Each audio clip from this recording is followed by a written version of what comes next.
Dear student, today I will explain you the measures of government deficit. आज मैं तुम्हें सरकारी घाटे के बारे में समझाऊंगा. There are three types of government deficit. Number 1, revenue deficit, राजस्व घाटा, फिस्कल डेफिसिट, राजकोषीय घाटा. नंबर 3, प्राइमरी डेफिसिट, प्राथमिक घाटा.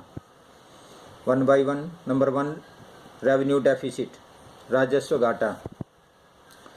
राजस्व घाटे में जनरली क्या होता है, जो सरकारी खर्च जितना अधिक होता है, सरकारी इनकम से सरकारी व्यय जितना ज़्यादा होता है, उसको हम राजस्व घाटा कहते हैं.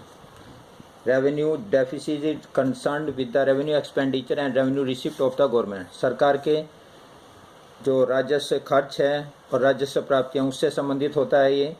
It refer to the excess of revenue expenditure over revenue receipt during the given fiscal year. एक वित्तीय वर्ष के दौरान कितना सरकारी खर्च अधिक है, कितना राजस्व व्यय अधिक है राजस्व प्राप्तियों से, अर्थात राजस्व व्यय का राजस्व प्राप्तियों पर अधिकता, उसको हम कहेंगे रेवेन्यू डेफिसिट. इसका formula revenue deficit equal to revenue expenditure minus revenue receipt. राजस्व घाटा बराबर है राजस्व व्यय, जितना राजस्व खर्च किया गया है, माइनस राजस्व प्राप्तियाँ. Revenue deficit equal to revenue expenditure minus revenue receipt. ये इसका फॉर्मूला है जिससे न्यूमेरिकल हल होते हैं. Next, number 2,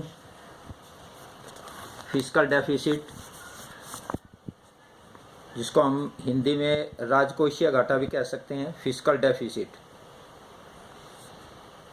fiscal deficit refers to the excess of total expenditure, कुल व्यय की अधिकता. टोटल एक्सपेंडिचर में दरअसल क्या क्या शामिल होंगे, ये अच्छी तरह समझ लें. Revenue expenditure plus capital expenditure equal to total expenditure over the total receipt.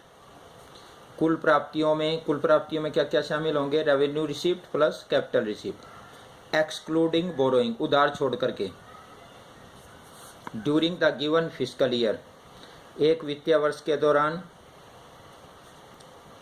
एक फाइनेंशियल ईयर के दौरान जो भी टोटल एक्सपेंडिचर होता है वो टोटल रिसिप्ट से कितना ज़्यादा होता है उधार छोड़ करके, उसको हम फिस्कल डेफिसिट कह सकते हैं. दोबारा से समझने की कोशिश करें. टोटल एक्सपेंडिचर में दो चीज़ें इंक्लूड होंगी इसमें. Total expenditure equal to revenue expenditure plus capital expenditure. दूसरी तरफ total receipt equal to revenue receipt plus capital receipt. इन दोनों को जोड़ करके ये टोटल एक्सपेंडिचर, उसी तरह उन दोनों को जोड़ करके टोटल रिसिप्ट. तो कितना ज़्यादा टोटल एक्सपेंडिचर अधिक है टोटल रिसिप्ट से, यानी कि कुल व्यय कुल आय से कितना अधिक है उधार छोड़ करके एक वित्तीय वर्ष में, उसको हम फिस्कल डेफिसिट कह सकते हैं. अब इसको जो अगर फॉर्मूले के रूप में लिया जाए तो फॉर्मूले के रूप में हम इस तरीके से कह सकते हैं. Fiscal deficit equal to total expenditure. अभी जैसा मैंने बताया टोटल एक्सपेंडिचर में दो चीज़ें शामिल हैं, revenue expenditure plus capital expenditure, ये दोनों इसमें इंक्लूड होंगी, माइनस टोटल रिसिप्ट, इसमें भी दो आइटम इंक्लूड हैं, revenue receipt plus capital receipt excluding borrowing, उधार छोड़ करके. ये इसका फॉर्मूला है जिसके आधार पर हम न्यूमेरिकल को हल कर सकते हैं.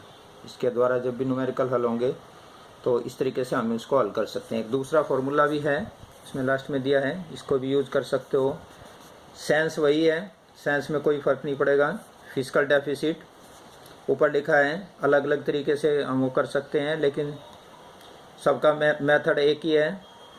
Fiscal deficit equal to total expenditure minus total receipt excluding borrowing. ये जो अभी मैंने ऊपर बोला ये वाला फॉर्मूला.